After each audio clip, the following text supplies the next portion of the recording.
dia menisbatkan terjadinya hujan kepada bintang. Memang bintang inilah yang menurunkan hujan. Maka ini syirik besar. Dan ini jatuhnya syirik dalam hal rububiyah. Berarti orang ini dia meyakini ada yang mengatur hujan selain Allah Subhanahu wa taala.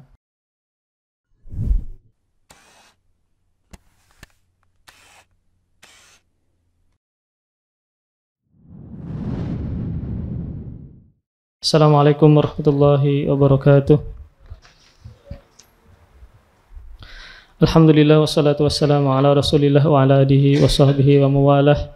Subhanaka la ilma lana illa ma 'allamtana innaka antal alimul hakim wa tub 'alaina innaka antat tawwabur rahim. Rabbi shrah li sadri wa yassir li amri wahlul 'uqdatam min lisani yafqahu qawli. Amma ba'du. Alhamdulillah, kita bersyukur kepada Allah Subhanahu wa taala. Kita masih diberikan kesempatan bisa belajar, berkumpul bersama, beribadah kepada Allah Subhanahu wa taala, yang semoga ibadah-ibadah yang kita kerjakan Allah terima dan Allah balas dengan sebaik-baik balasan dan menjadi pemberat timbangan amal soleh kita di akhirat kelak. Amin ya rabbal alamin. Kemudian salawat dan salam juga senantiasa tersampaikan kepada Nabi kita Muhammad sallallahu alaihi wasallam dan kepada para keluarga, sahabat, dan orang-orang yang senantiasa menjalankan sunnah beliau sampai hari kiamat kelak. Amin ya rabbal alamin.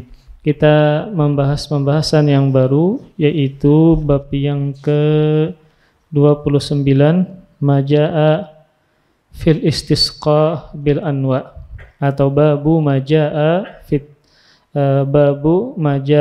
fil istisqa bil anwa, yaitu bab yang menjelaskan tentang meminta hujan dengan bintang.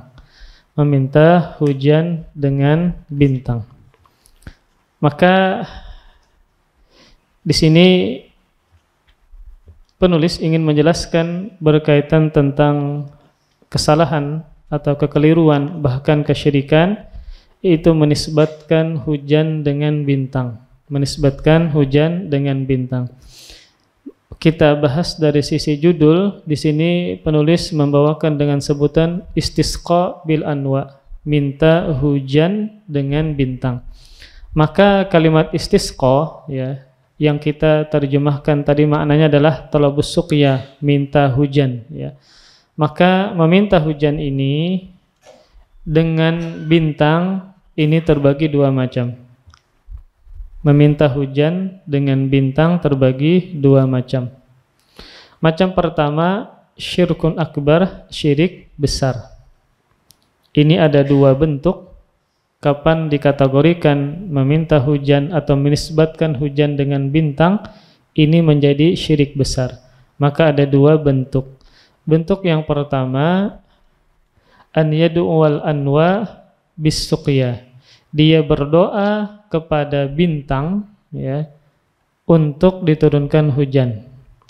Seperti dia mengatakan, ya nau'u kadza isqina au agithna. Wahai bintang itu, wahai bintang yang demikian, dia menunjuk ke suatu bintang misalnya. Dia berdoa, wahai bintang, berilah kami hujan atau tolonglah kami. Maka ini adalah syirik besar. Kenapa demikian? Karena dia berdoa kepada selain Allah Subhanahu wa taala. Maka permintaan hujan tidak boleh meminta kepada makhluk. Karena ini adalah hanya Allah Subhanahu wa taala yang mampu. Tidak ada yang makhluk mampu untuk menurunkan hujan. Maka tentu hukumnya adalah syirik besar, menjadikan tandingan bagi selain Allah Subhanahu wa taala. Kemudian bentuk yang kedua, syirik besar,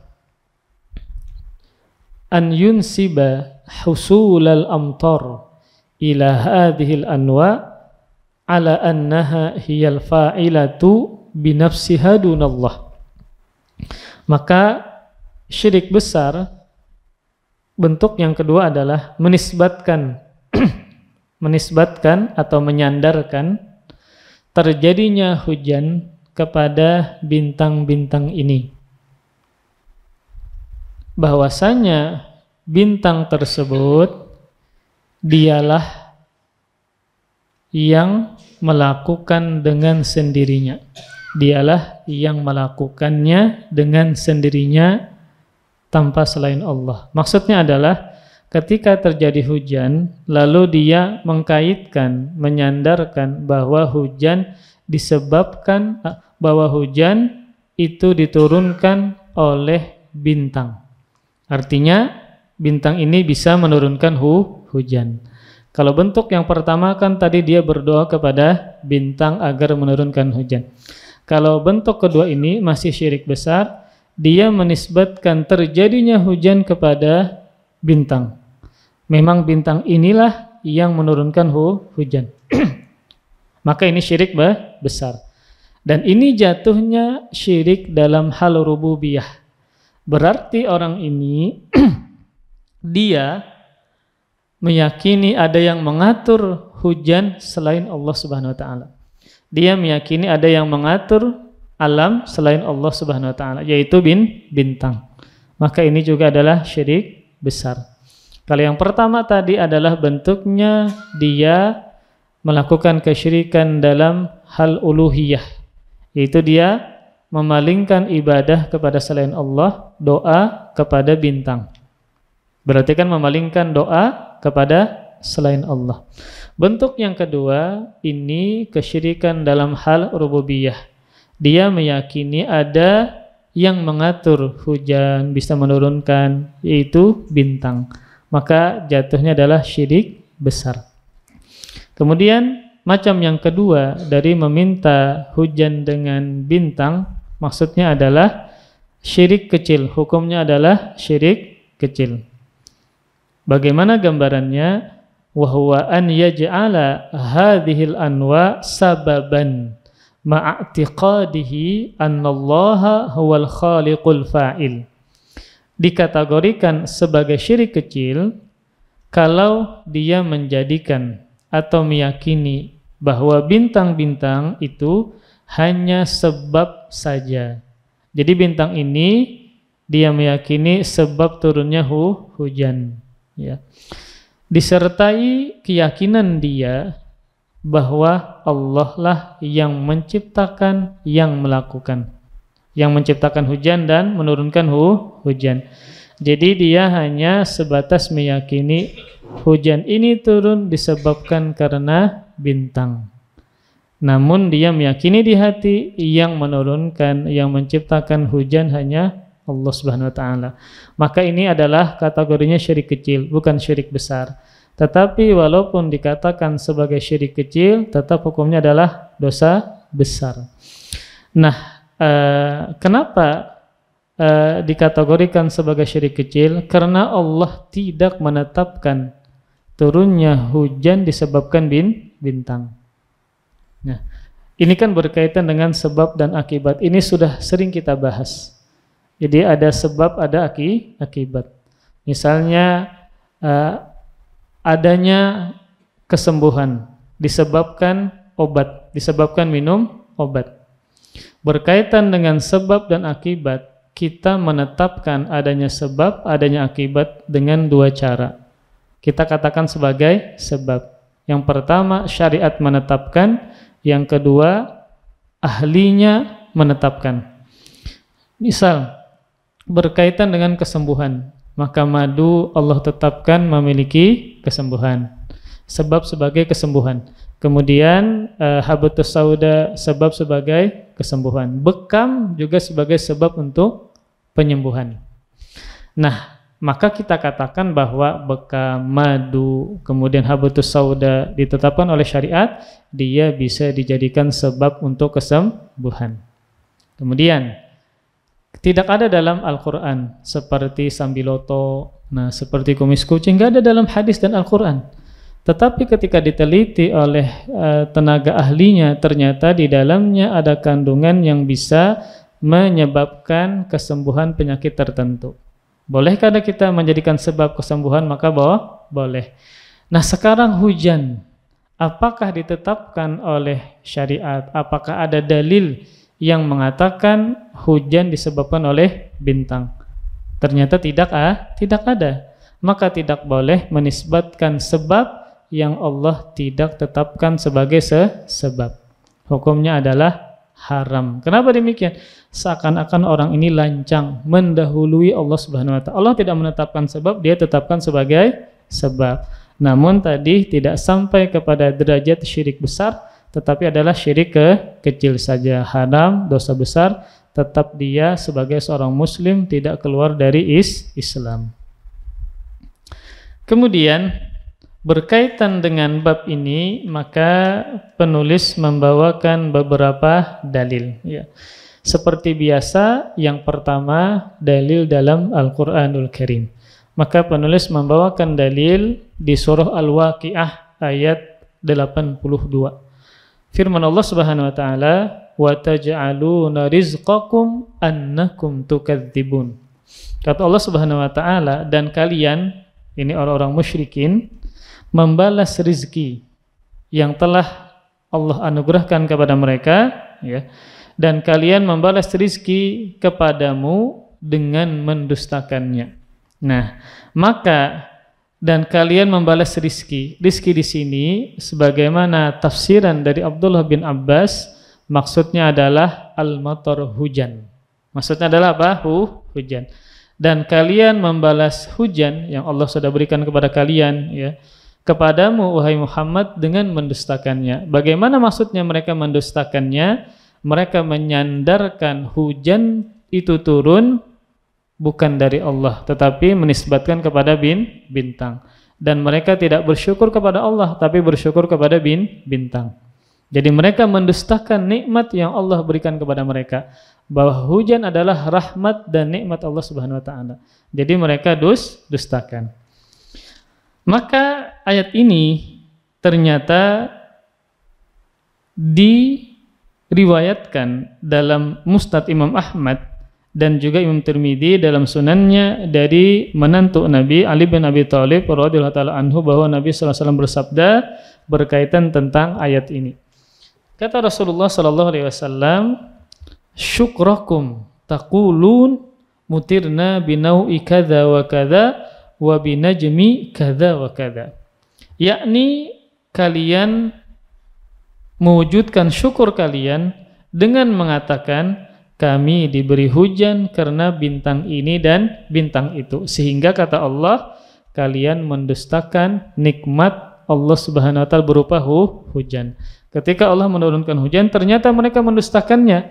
Dengan apa? Dengan ternyata mereka bersyukurnya kepada bintang. Ternyata mereka mengatakan kita diberikan hujan karena bintang ini dan bintang itu. Sehingga ayat ini juga ditafsirkan oleh para ulama berdasarkan hadis dan riwayat yang nanti kita akan bahas. Mereka para ulama tafsir mengatakan wa taj'aluna syukra rizqikum bi annakum tukadzibunallah bi nisbatir rizqi ila ghairillah. Kalian mewujudkan syukur terhadap rizki, yaitu berupa hujan, dengan menisbatkan rizki tersebut kepada selain Allah, yaitu kepada bintang. Sehingga mereka dikatakan oleh Allah Subhanahu wa taala sebagai mendustakan nikmat Allah Subhanahu wa taala.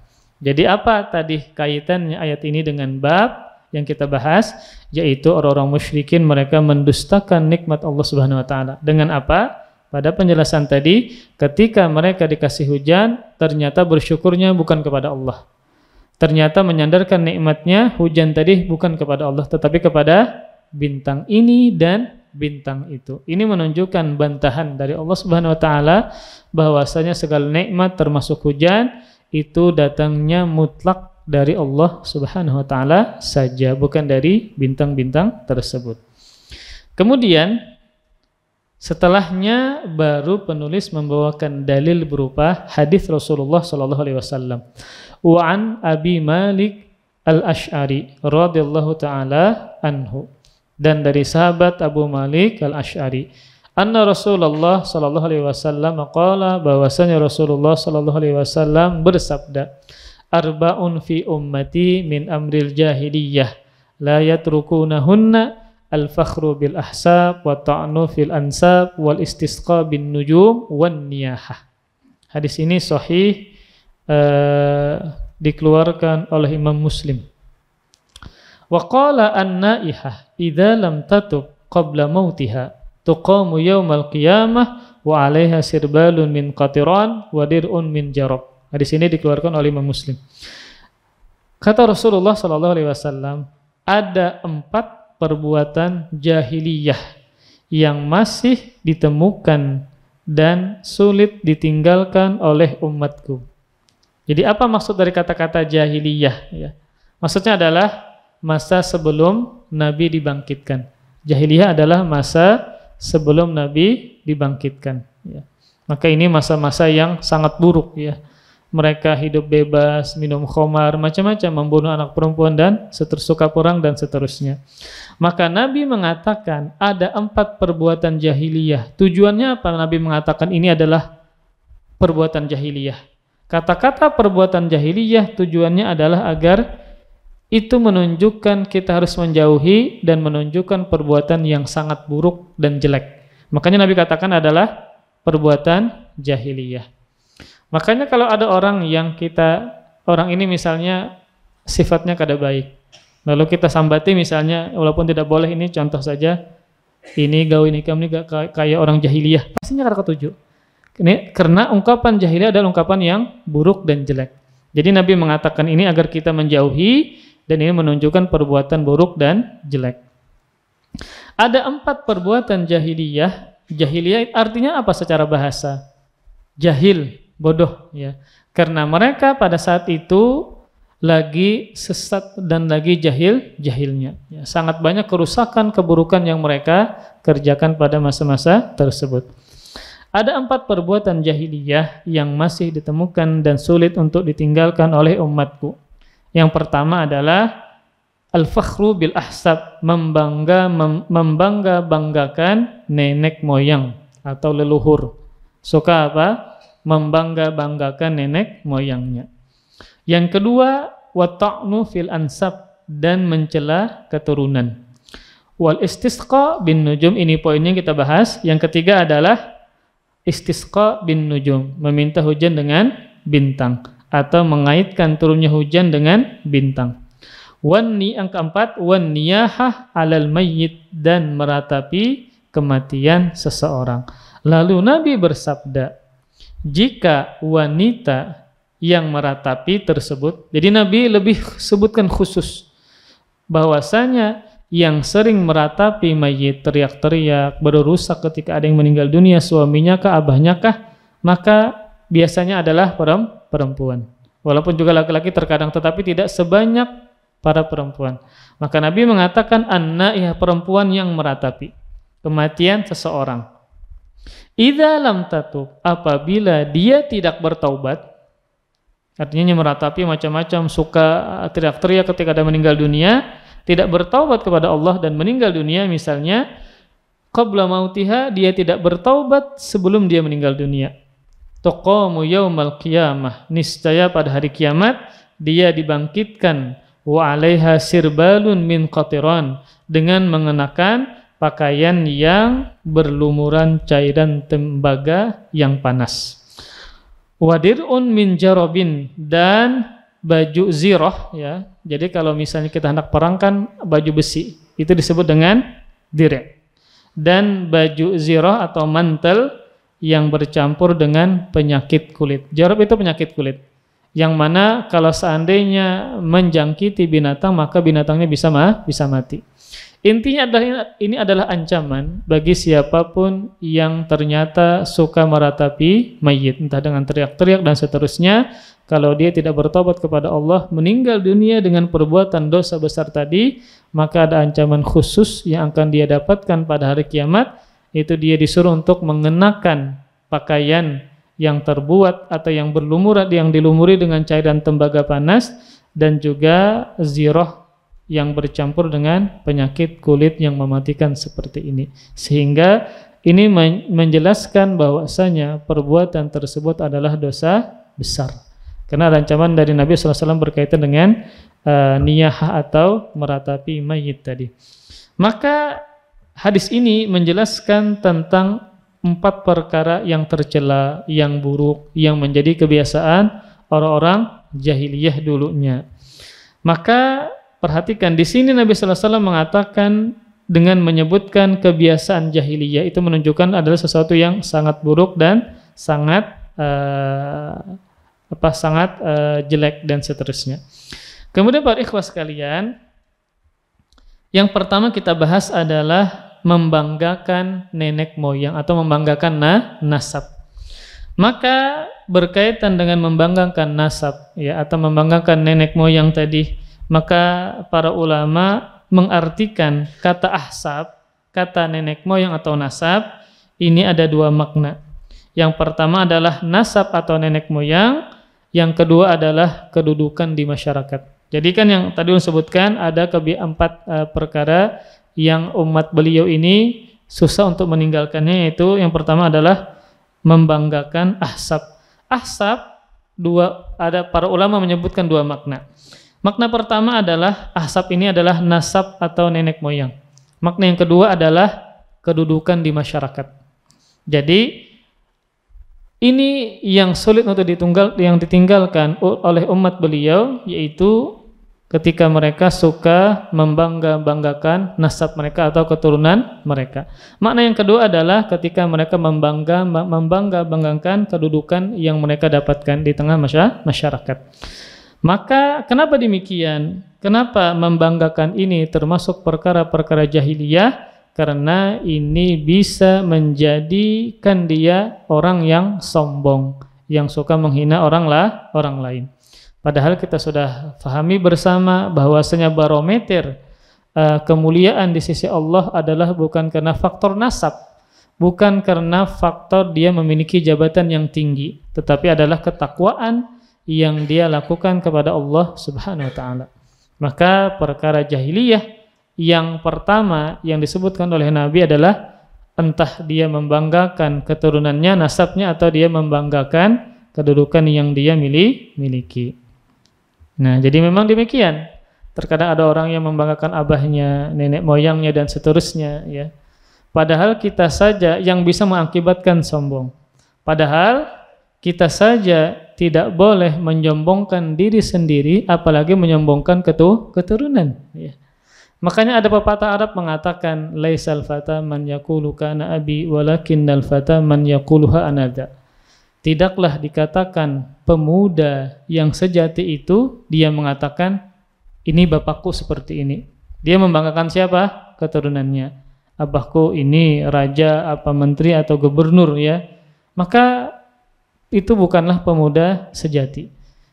Tetapi pemuda sejati adalah man yaqulha anada. Inilah yang aku kerjakan, yang aku lakukan, bukan membanggakan orang tuanya atau keturunannya. Maka barometer kemuliaan di sisi Allah bukan karena faktor keturunan, dan juga barometer seseorang mendapatkan kebaikan bukan dari keturunan juga. Buktinya adalah banyak di antara para nabi yang keturunannya tidak Allah beri hidayah, mati dengan kekafiran yang mereka bawa. Contoh adalah anak-anak dari Nabi Nuh alaihissalam, salah satunya ada yang kafir ya. Kemudian istri Nabi Lut alaihissalam, kemudian juga ayahnya Nabi Ibrahim alaihissalam, kemudian pamannya Rasulullah sallallahu alaihi wasallam. Ini menunjukkan bahwasanya kebaikan atau hidayah tidaklah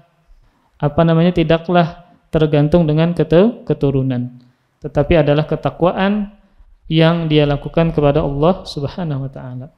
Kemudian Rasulullah sallallahu alaihi wasallam pernah bersabda dalam sebuah hadis yang dikeluarkan oleh Imam Ahmad dengan sanad yang sahih, sabda Rasulullah sallallahu alaihi wasallam, "Ya ayyuhan nas, ala inna rabbakum wahid wa inna abakum wahid. Ala la fadla li arabiyyin ala ajamiyyin wala li ajamiyyin ala arabiyyin wala ahmaru ala aswad wala aswada ala ahmar illa bittaqwa."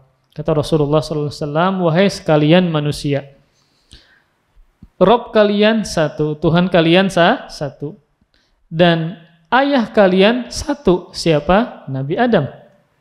Ingat, tidak ada kelebihan bagi orang Arab atas orang non-Arab, dan tidak ada kelebihan bagi orang Ajam atas orang Arab. Bagi orang yang berkulit kemerah-merahan atau putih, di atas orang yang berkulit hitam. Bagi orang yang berkulit hitam atas orang yang berkulit kemerah-merahan kecuali dengan ketakwaan kepada Allah Subhanahu wa taala. Maka entah rasnya bagaimana, sukunya bagaimana, warna kulitnya bagaimana, maka tidak ada perbedaan. Yang membedakan hanyalah ketakwaan kita kepada Allah Subhanahu wa taala. Makanya ketika seseorang ya diberikan keturunan yang mulia, abahnya mulia, kakeknya mulia, maka itu tidak menambahkan ketakwaannya kepada Allah Subhanahu wa taala. Tetapi yang dia lakukan sendiri, yang dia lakukan sendiri. Dan ternyata membanggakan nasab ini merupakan penyakit manusia secara umum. Suka apa? Membanggakan nasabnya. Abahnya apa? Misalnya siapakah abahnya? Atau kayaknya kah, dan seterusnya, maka dia mengakui kehebatan yang dia tidak miliki, tetapi dihasilkan oleh keturunannya. Maka inilah penyakit yang sering ya dilakukan oleh orang-orang ketika mereka membanggakan nasab keturunan yang mereka miliki. Maka contoh di antara para sahabat, kan para sahabat itu rata-rata dari suku Quraisy, dari suku kota Madinah, atau suku kota Mekah ya. Namun ternyata ada sahabat yang bukan dari Jazirah Arab, yang bukan berasal dari Mekah dan Madinah, seperti Salman Al-Farisi. Al-Farisi kan berarti orang Persia, bukan dari orang Arab. Ternyata beliau meskipun bukan Arab, ternyata beliau adalah orang yang sangat mulia. Maka dikatakan ya, ada yang menisbatkan perkataan ini dari Ali bin Abi Thalib ya, walaupun ternyata sanadnya bermasalah ya. Namun ada kata-kata yang baik yang disebutkan, faqad rafa'al Islam Salman Faris wa qad wada'al kufru asy-syarif Abu Lahab. Jadi dikatakan, ada yang menisbatkan kepada Ali bin Abi Thalib, sungguh Salman Al-Farisi diangkat atau dimuliakan oleh Islamnya, ya, oleh ketakwaannya. Berbeda dengan Abu Lahab. Sungguh Abu Lahab menjadi hina karena kekufurannya, sekalipun dia memiliki nasab yang mulia, dekat dengan Rasulullah SAW. Walaupun nasabnya mulia, ya, dekat dengan Nabi SAW, tetapi karena kekufurannya dia menjadi hina. Sebaliknya ada sahabat yang bukan dari keturunan Arab, yang tidak dekat dengan Nabi nasabnya, tetapi dia menjadi mulia karena ketakwaannya kepada Allah Subhanahu wa taala. Maka sehingga ketika seseorang itu membanggakan nasab dan keturunannya, maka bisa jadi di dalam hatinya ada indikasi kesombongan, sehingga itu menjadi terlarang dan termasuk perkara-perkara dan kebiasaan orang-orang Arab jahiliyah yang suka membanggakan keturunannya dan menyombongkan keturunannya tersebut.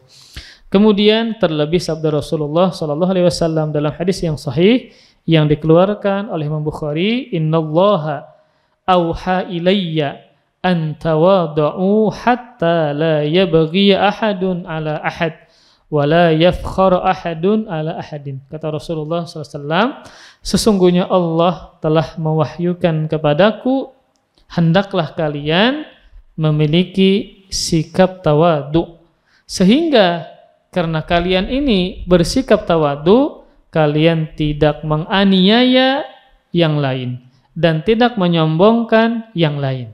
Nah, kenapa adanya penganiayaan, adanya kesombongan, adanya penghinaan? Karena dia tidak memiliki sikap tawadu. Karena dia memiliki sifat sombong, sehingga apa? Terjadi penganiayaan dan terjadi sikap merendahkan orang lain.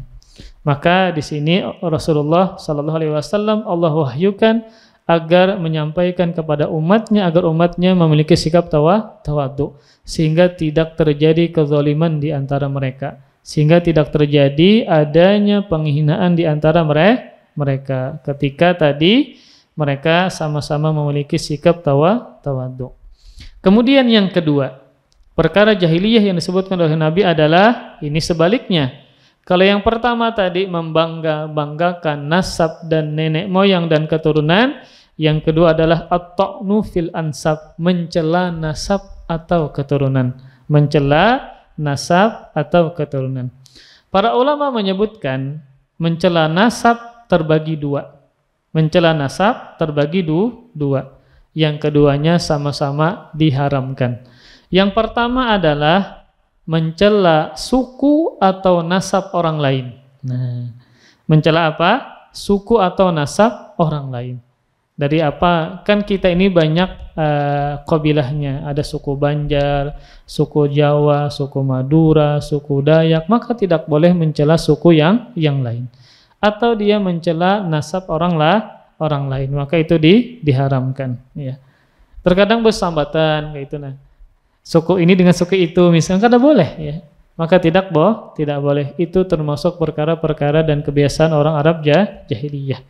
Kemudian makna yang kedua adalah mencela seseorang yang diragukan nasabnya. Mencela seseorang yang diragukan nasabnya. Contoh, ada seseorang yang mengaku berasal dari suku tertentu. Kemudian, dan dia ini diragukan ketika mengatakan saya dari suku atau kabilah ini. Kemudian temannya mencelaknya karena temannya ini misalnya meragukan sehingga dia mencela atau menyambati orang tersebut. Maka ini dilarang. Sekalipun misalnya kita ini ragu, ini benar atau enggak, maka tidak boleh seseorang itu langsung menilai dia salah, kemudian kita cela, kita sambati. Kenapa demikian? Karena hukum asalnya adalah ketika seseorang mengaku dari kabilah tertentu, dari nasab tertentu, hukum asalnya adalah kata Nabi SAW, hukum asalnya adalah kata para ulama, an-nasu mu'tamanuna ala ansabihim.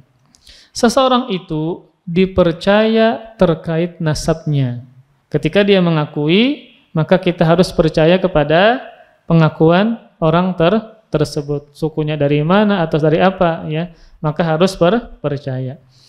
Dan juga sabda Rasulullah SAW, hadis yang sahih yang dikeluarkan oleh Imam Bukhari, kata Rasulullah SAW, manidda'a ila ghairi abihi wa huwa ya'lam annahu ghairu abihi fal jannatu alaihi haram. Jadi ini berkaitan dengan masalah ada seseorang yang mengaku dari suku atau nasab tertentu, maka kewajiban kita adalah membenarkan perkataan dia. Seandainya dia berdusta, maka dialah yang menanggung dari kedustaannya. Ini sebagaimana sabda Nabi SAW yang tadi ulun sebutkan, barang siapa yang menisbatkan diri kepada selain ayahnya, padahal dia tahu bahwa yang tersebut bukan ayahnya, maka telah haram surga baginya. Dia mengaku anak siapa kayak gitu. Nah, misalnya kayak jembatan Basit semalam. Nah, ulun adingnya Basit ya. Padahal ini bukan ading Basit ya. Kayak jembatan semalam tuh. Nah, maka ini tidak boleh demikian.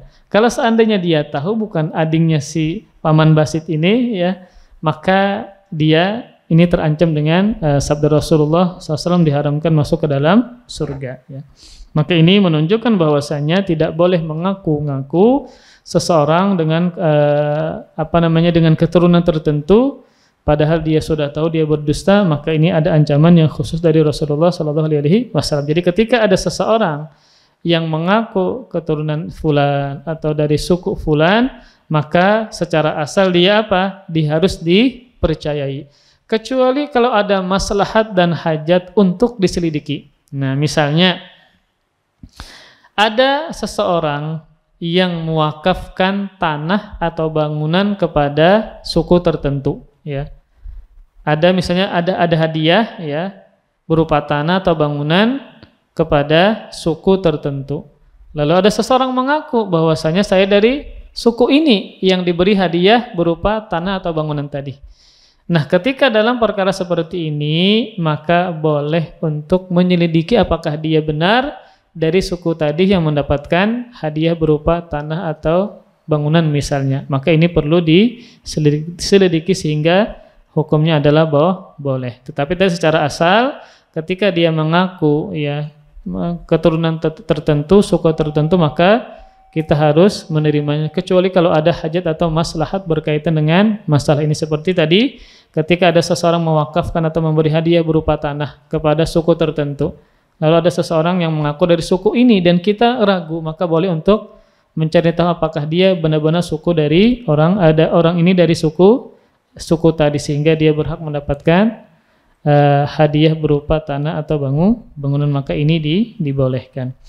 Kemudian yang ketiga berkaitan dengan kebiasaan jahiliyah adalah ini poinnya, yaitu al-istisqa bin nujum, meminta hujan dengan bintang atau mengaitkan hujan dengan bintang tertentu. Yang ketiga dari perkara jahiliyah yang disebutkan oleh Nabi SAW yaitu al-istisqa bin nujum, menisbatkan atau menyandarkan turunnya hujan dengan bintang tertentu.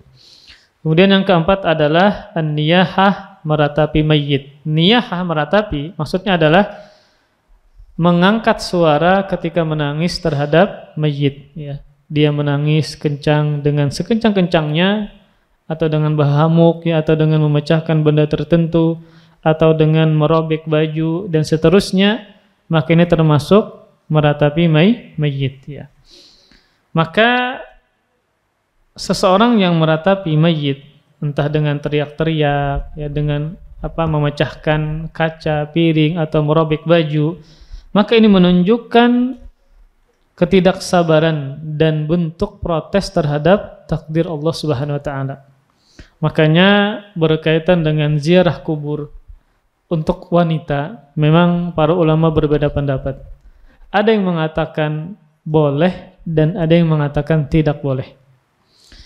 Nah, di antara alasan sebagian ulama yang mengatakan tidak boleh wanita untuk ziarah kubur adalah karena mereka memiliki hati yang lemah. Dikhawatirkan ketika mereka ziarah kubur ke tempat suami mereka yang sudah meninggal dunia kah, atau mamanya kah, atau abahnya kah, dikhawatirkan hatinya lemah, kemudian dia bisa meratapi si mayit tersebut, ya. Entah dia misalnya menangis kemudian dia mengeluarkan suara dengan kencang, ya, atau apakah terkadang seperti itu, sehingga itu menjadi alasan sebagian ulama untuk melarangnya, ya. Kemudian juga para ikhwah sekalian, di antara keburukan meratapi mayit juga adalah membuat sedih orang-orang yang ada di sekitarnya, ya, yang asalnya kuat, tahan ketika teriak-teriak, ya, maka menjadi tambah sedihlah orang-orang yang berada di sekitarnya. Maka ada beberapa keburukan yang harus didapatkan ketika seseorang meratapi mayit. Yang pertama tadi adalah bentuk ketidaksabaran. Yang kedua adalah bentuk protes terhadap takdir Allah Subhanahu wa taala. Kemudian juga tidaklah menambah kecuali kesedihan dan duka cita bagi si yang meratapi. Maka seseorang yang ditinggal wafat oleh orang yang sangat dia cintai, hendaknya dia bersabar, ya, kemudian juga menjadikan itu sebagai ladang pahala di sisi Allah Subhanahu wa taala, dengan mengingat bahwasanya kita adalah semuanya milik Allah Subhanahu wa taala dan pasti satu persatu akan kembali kepada Allah Subhanahu wa taala. Kemudian kita teruskan.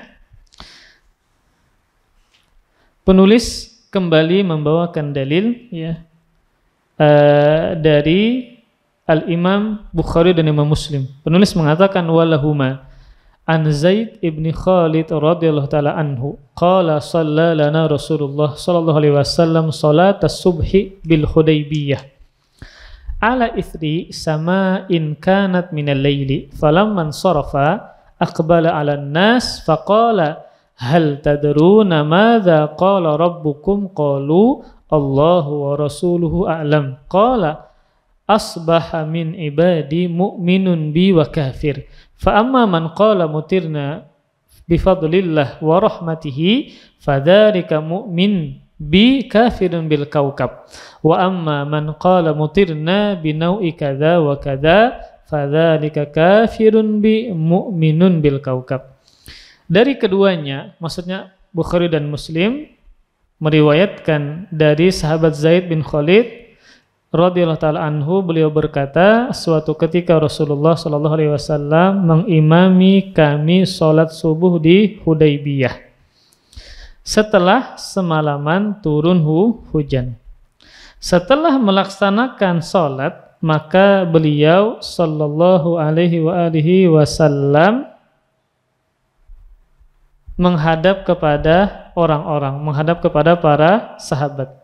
Jadi setelah sholat, maka Nabi menghadap kepada para sahabat. Nah, sehingga sunnahnya adalah kalau ini bagi imam, setelah sholat maka dia menghadapkan wajahnya ke arah kemana? Ke arah jamaah.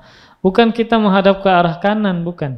Ya, tetapi ya kayak ulun lawan pian. Ulun jadi imam, ketika setelah selesai sholat maka ulun menghadapkan wajah ulun, badan ulun ke arah pian sebagai makmum.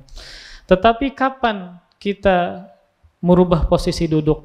Apakah langsungkah atau setelah istighfarkah atau bagaimana? Nah, maka dijelaskan oleh Ibnul Qayyim bahwasanya bagi imam untuk menghadapkan ke arah jamaah setelah sholat adalah setelah beristighfar 3 kali. Kemudian, jadi beliau mengatakan kana sallallahu alaihi wasallam idza sallama istaghfara thalathan wa qala Allahumma antas salam wa minkas salam tabarakta ya dzal jalali wal ikram wa lam yamkuth mustaqbilal qiblah illa miqdara ma yaqulu dzalik bal yusri'ul intiqal ilal ma'mumin wa kana yanfatil an yaminihi wa an yasarihi. Kata Ibnu Qayyim adalah Rasulullah sallallahu alaihi wasallam apabila salam setelah salat, beliau mengucapkan istighfar 3 kali dan membaca Allahumma antas salam wa minkas salam tabarakta ya dzal jalali wal ikram.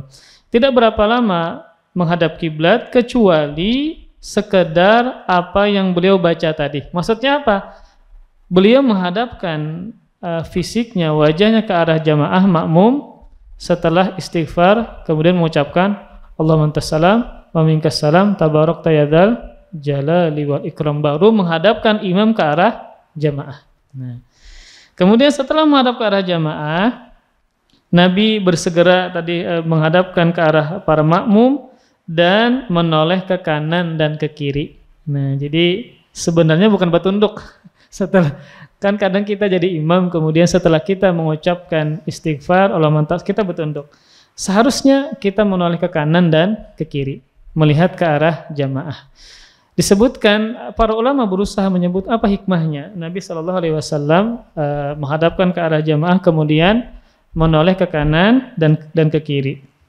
Di antara ulama yang berusaha menyebutkan hikmahnya adalah Ibnu Hajar dalam kitabnya Fathul Bari. Di antara hikmahnya adalah kata beliau agar Nabi mengajarkan ke an yu'allimahum ma yahtajuna ilaihi, agar Nabi mengajarkan kepada mereka atau memberitahu kepada mereka apa hajat yang mereka ingin lakukan kepada Nabi. Bisa jadi ada sesuatu yang Nabi kelirukah setelah sholat, misalnya ada dalam sholat ada kelirukah atau apakah. Jadi Nabi mengetahui apa yang hajat yang ingin disampaikan oleh para sahabat setelah sholat. Ya. Entah misalnya Nabi lupakah, kan pernah kejadian Nabi bisa lupa ketika dalam jumlah rakaat dan seterusnya. Jadi hikmahnya adalah agar kalau ada hajat dari jamaah kepada imam itu bisa disampaikan. Ya. Entah misalnya apakah salah, ada yang keliru atau apakah, sehingga dianjurkan untuk menoleh ke kanan dan ke kiri. Kemudian kita teruskan. Dan Nabi bersabda setelah Nabi menghadapkan wajahnya ke arah para jamaah, hal tadruna madza qala rabbukum, tahukah kalian apakah yang difirmankan oleh Tuhan kalian kepada kalian? Tahukah kalian apa yang difirmankan oleh Tuhan kalian kepadaku, kata Rasulullah sallallahu alaihi wasallam. Maka mereka menjawab, Allah dan Rasulnya lebih mengetahui. Maka Nabi menjelaskan, dia berfirman, maksudnya Allah Subhanahu wa taala, berarti hadis ini adalah hadis qudsi. Dia berfirman, dia Allah, di waktu pagi ada hamba di antara hamba-hambaku yang beriman dan ada juga yang kafir. Hamba yang mengatakan bahwa hujan turun karena karunia dan rahmat Allah, maka dia adalah orang beriman kepadaku dan kafir kepada bintang-bintang. Sedangkan hamba yang mengatakan bahwa hujan turun karena bintang ini dan bintang itu, maka dia telah kafir kepadaku dan beriman kepada bintang. Jadi di sini Nabi menjelaskan bahwasanya di pagi hari ada hambaku yang beriman kepadaku dan juga ada yang kafir kepadaku. Maka yang beriman ketika diturunkan hujan, maka dia menyandarkan hujan tadi adalah karunia dan rahmat Allah Subhanahu wa taala. Sebaliknya yang kafir adalah ketika diturunkan hujan malah dia menyandarkan hujan tersebut kepada bintang ini dan bintang itu. Kemudian berkaitan dengan hadis ini, maka ada sebagian riwayat ya. Nabi sallallahu alaihi wasallam bertanya kepada para sahabat dengan lafaz, "Hal tadruna madza qala rabbukumul lailah?" Ada tambahan lailah. Dalam riwayat yang lain, tahukah kalian apa yang difirmankan oleh Rabb kalian tadi malam? Nah, ada tambahan tadi malam. Kemudian para ikhwah sekalian, hadis ini mengandung beberapa dalil untuk beberapa permasalahan. Yang pertama tadi adalah disunnahkan bagi imam untuk berbalik menghadap jamaah setelah salat. Tetapi setelah imam ini membaca istighfar dan Allahumma anta salam wa minkas salam tabarakta ya dzal jalali wal ikram. Kemudian yang kedua, disunnahkan bagi imam untuk memberi nasihat setelah salat jika memang diperlukan. Ada misalnya kondisi tertentu, ada fitnah tertentu dan seterusnya, maka kita jelaskan. Nah, misalnya nih, ini hari apa nih? Hari Minggu lah, hari Ahad. Berarti esok Senin. Ini kan berarti parak sudah Rabu. Nah, Rabu. Dan Rabu terakhir bulan Safar namanya apa? Biasanya kita menyebutkan Arba Mustamir. Nah, hari Rabu terakhir bulan Safar. Kita jelaskan bahwasanya tidak ada turun ribuan bala pada Rabu terakhir bulan Safar. Kenapa demikian? Karena kalau kita lihat, kita cek, memang ada kitabnya yang mengatakan bahwasanya ada sekian ratus ribu bala yang besar ya. Ada bala yang besar yang akan turun pada Rabu terakhir bulan Safar. Ternyata dalam kitab ini penulisnya menyandarkan berdalil dengan perkataan orang soleh. Jadi dia mengatakan bahwasanya adanya bala yang besar pada hari Rabu terakhir bulan Safar itu beliau nukil dari perkataan orang soleh, bukan dinukil dari ayat atau hadis. Nah, sehingga berkaitan dengan menentukan sesuatu yang akan terjadi, maka ini tidak boleh kecuali dengan dalil. Maka tidak bisa kita berdalil dengan perkataan orang soleh. Terlebih Nabi mengatakan tidak ada kesialan di bulan Safar. Maka tidak boleh kita meyakini ada hari Rabu terakhir bulan Safar yang ternyata bala banyak turun pada hari tersebut. Maka hari-hari bulan-bulan itu sama seperti bulan-bulan yang lain. Tidak ada kesialan, tidak ada keburukan dan seterusnya. Maka tidak boleh dia menyandarkan itu kepada perkataan para orang soleh. Harus dia menyatakan dalilnya di mana. Apakah ada ayatnya, apakah ada hadisnya, sehingga dia bisa mempertanggungjawabkan dengan perkataannya bahwasanya hari Rabu terakhir bulan Safar adalah hari yang turun bala yang besar, maka tidak boleh. Kemudian kita teruskan. Dalil yang keempat ya. Permasalahan yang keempat yang ini bisa dijadikan dalil adalah bahwa Allah Subhanahu wa taala Maha berkehendak tentang firman yang Allah sampaikan di waktu kapanpun dan kepada siapapun. Maka Allah Maha berkehendak. Ya, jadi kepada Nabi Musa, kepada Nabi Muhammad, kapanpun dan kepada siapapun Allah Maha berkehendak. Kemudian kita habiskan, semoga sempat ya. Yang berikutnya, penulis membawakan hadis berkaitan dengan firman Allah Subhanahu wa taala. Walahuma, dan bagi keduanya, maksudnya bagi Imam Bukhari dan Imam Muslim, meriwayatkan hadis dari sahabat Abdullah bin Abbas radhiyallahu taala anhuma. Yang kandungan maknanya adalah wafihi, di dalamnya hadis tadi, qala ba'duhum, sebagian mereka mengatakan, orang musyrikin mengatakan, laqad sadaqa nau'u kadza wa kadza, sungguh telah benar bintang ini dan bintang itu. Jadi maksudnya adalah ketika mereka diturunkan hujan, lalu mereka mengatakan bahwasanya hujan ini disebabkan oleh bintang ini dan bintang itu, kemudian mereka mengatakan benarlah bahwasanya hujan ini turun karena bintang ini dan bintang itu.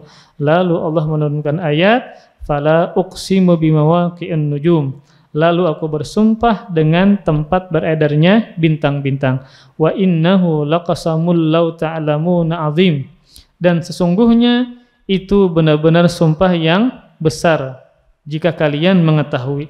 Innahu laqur'anun karim, dan ini sesungguhnya adalah Al-Qur'an yang sangat mulia, fi kitabin, dalam kitab, fi kitabim maknun, dalam kitab yang terpelihara, maksudnya adalah lahul mahfuz, la yamassu illal mutahharun, yang tidak ada yang menyentuhnya selain hamba-hamba Allah yang disucikan. Di antara tafsirannya adalah para malaikat. Tanzilum mir rabbil alamin, diturunkan dari Rabb seluruh alam. Afabihadzal hadithi antum mudhinun taj'aluna rizqakum annakum tukadzibun. Diturunkan dari Tuhan seluruh alam, apakah kamu menganggap remeh berita ini, maksudnya Al-Quran, dan kamu menjadikan rizki yang kamu terima berupa hujan tadi justru untuk mendustakannya. Ketika diturunkan hujan, maka mereka mendustakan dengan mengatakan hujan ini diturunkan oleh siapa? Bintang ini dan bintang itu. Maka mereka mendustakan rizki yang Allah berikan kepada mereka berupa hujan tadi. Kemudian pelajaran yang terkandung dalam bab ini ada 10, ulun ringkas saja. Yang pertama, tafsiru ayatil waqiah, pentafsiran ayat dari surah Al-Waqiah, yaitu dalil yang pertama, wa taj'aluna rizqakum annakum tukadzibun, dan kalian menjadikan rizki kalian, yaitu berupa hujan tadi, annakum tukadzibun, bahwasanya kalian mendustakan nikmat tersebut, yaitu dengan rizki ini di sini maksudnya adalah hujan, sebagaimana tafsiran dari Abdullah bin Abbas. Maksudnya adalah ketika mereka diberikan rizki berupa hujan, ternyata mereka mendustakan rizki tersebut dengan menisbatkan kepada bintang, diturunkan oleh bintang. Kemudian kandungan yang kedua, dzikrul arba'illati min amril jahiliyah, yaitu penyebutan tentang 4 hal yang termasuk perkara-perkara jahiliyah. Yang pertama adalah membanggakan keturunan, yang kedua adalah mencela keturunan, yang ketiga menyandarkan hujan dengan bintang, yang keempat adalah meratapi mayit. Kemudian yang ketiga, dzikrul kufri fi ba'diha, menyebutkan hukumnya adalah kekufuran pada sebagiannya. Dari 4 ini mana yang kufur? Yaitu adalah ketika dia mengatakan hujan turun oleh bintang. Maka ini kekufuran. Kenapa? Karena dia meyakini adanya yang mengatur hujan selain Allah Subhanahu wa taala. Kemudian yang berikutnya, yang keempat, anna minal kufri ma la yukhriju minal millah, bahwasanya di antara kekufuran ada yang tidak mengeluarkan dia dari keislamannya. Apa? Ketika misalnya ini berkaitan dengan penisbatan kepada turunnya hujan kepada bintang. Ketika dia mengatakan bahwasanya hujan ini turun disebabkan oleh bintang, namun dia tetap meyakini bahwasanya yang menurunkan hanya Allah Subhanahu wa taala. Jadi dia hanya menjadikan sebagai sebab saja. Maka ini memang kekufuran, tetapi tidak mengeluarkan dia dari Islam. Jatuhnya adalah syirik kecil, bukan syirik besar. Kemudian yang kelima, qauluhu, firman Allah Subhanahu wa taala, asbaha min ibadi mu'minun bi wa kafir. Di pagi hari di antara hamba-hambaku ada yang beriman dan ada yang kafir. Maka firman Allah Subhanahu wa taala ini sebab turunnya adalah tentang nikmat. Maksudnya nikmat apa? Nikmat berupa hujan. Ketika orang-orang musyrikin diturunkan hujan, lalu mereka mengatakan bahwasanya mutirna binau'i kadza wa kadza. Mereka mengatakan mutirna binau'i kadza wa kadza. Kami diberikan hujan oleh bintang ini dan bintang itu. Nah, maka itu adalah kekufuran. Kemudian ada yang beriman, ketika turun hujan, maka mereka mengatakan, ini yang beriman, mutirna bifadlillah wa birahmatihi. Kita diturunkan hujan karena karunia Allah dan rahmat Allah Subhanahu wa taala. Jadi ini berkaitan dengan masalah hujan, ya, masalah hujan, nikmat berupa hujan. Ada yang beriman dan ada yang kafir. Kemudian yang keenam, at-tafattun lil iman fi hadzal maudhi'.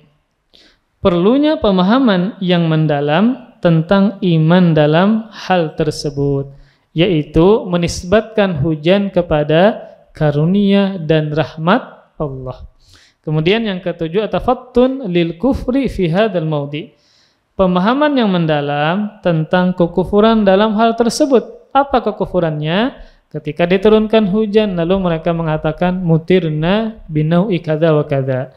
Kita diturunkan hujan oleh bintang ini dan bintang itu.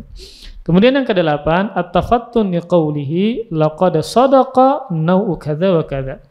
Di antara perkataan kekufuran adalah sungguh telah benar bintang ini dan bintang itu. Benar apa? Benar bahwasanya merekalah yang menurunkan hujan. Maka ini adalah kekufuran.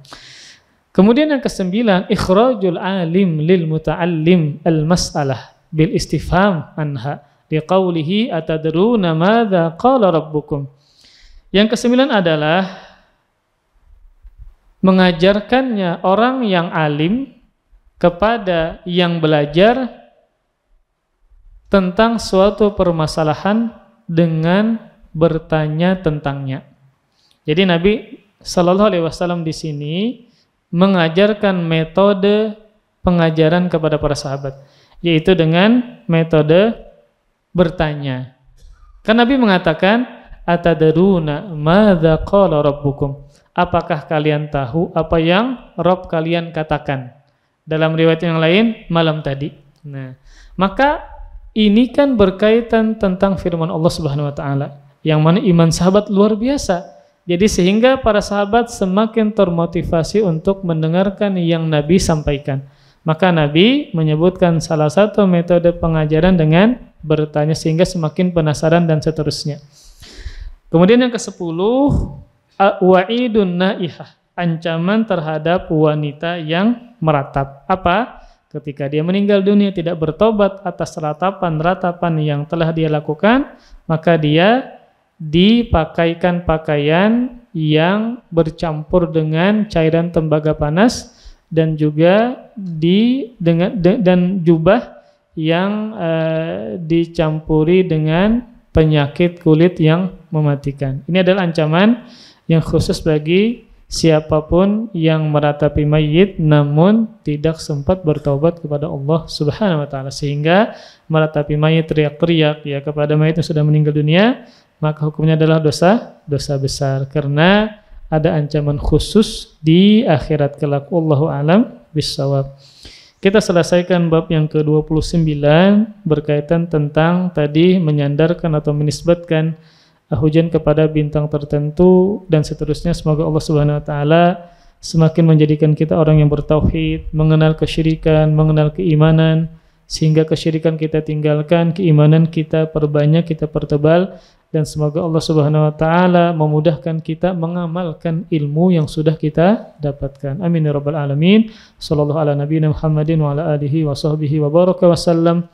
Subhanakallahumma bihamdika asyhadu an la ilaha illa anta astaghfiruka wa atubu ilaik. Wassalamualaikum warahmatullahi wabarakatuh.